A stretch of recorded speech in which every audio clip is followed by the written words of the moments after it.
Quero aproveitar esse gancho que você fez. Eu vi que tem uma pergunta aqui que casa um pouco com a pergunta que a gente estava respondendo antes em relação às contraindicações, né?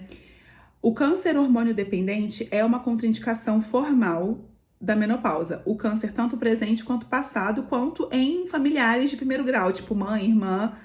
Então, eu também já passei por isso no consultório de pessoas que tinham a mãe ou irmã, ou uma tia, irmã da mãe, que daí também é muito próximo. Isso é hoje considerado uma contraindicação. O que a gente vê, como eu te falei, né, estudos falando que se você teve um câncer que não testava positivo, poderia usar, porque é isso, gente, o hormônio, ele não causa câncer, mas ele pode fazer crescer um câncer que tá dormindo. E ninguém quer fazer crescer um câncer que tá dormindo, deixa ele dormindo, né?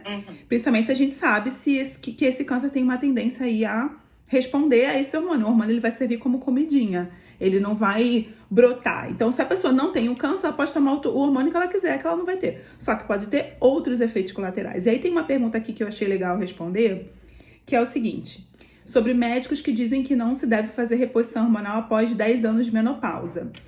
Realmente, o que os estudos mostram, tá? Que para mulheres que entram na menopausa na sua idade tradicional, você iniciar o tratamento depois de 10 anos sem hormônio, principalmente com os hormônios que a gente tinha antes, que eram muito mais fortes e numa dose meio que padrão igual para todo mundo e tudo mais, isso aumentava risco cardiovascular e aumenta. Então, hoje o que a gente tem nos protocolos é: eu posso iniciar o tratamento até 10 anos. Depois de 10 anos, o risco é maior do que o benefício. Mas eu quero abrir um parêntese porque eu atendi recentemente uma pessoa que me procurou por menopausa precoce. Essa pessoa entrou na menopausa com 28 anos de idade e ela passou uma vida sem os efeitos do hormônio. E nesse caso, essa regra não se aplica.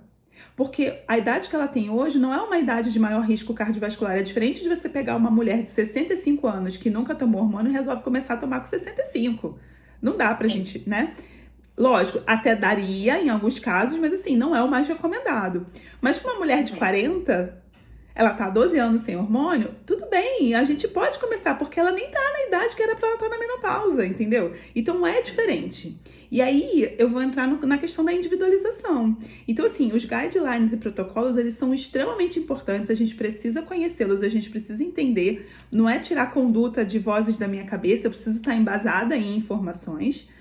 E sim, o estrogênio, ele é um hormônio extremamente importante para várias funções, tanto que você está descrevendo aí um sintoma da queda do estrogênio, né? Então, não é só estética, não é só o colágeno da pele, é o colágeno do osso, é o colágeno da região periodontal, né? O colágeno não tem só na pele. Então, assim, em relação a indicações e contraindicações, eu sou uma pessoa que eu sou super a favor de repor. Porque você ganhar 5 ou 10 anos de estrogênio no seu corpo, não só em relação a aliviar sintomas, mas você está reduzindo o seu risco das consequências da falta do estrogênio.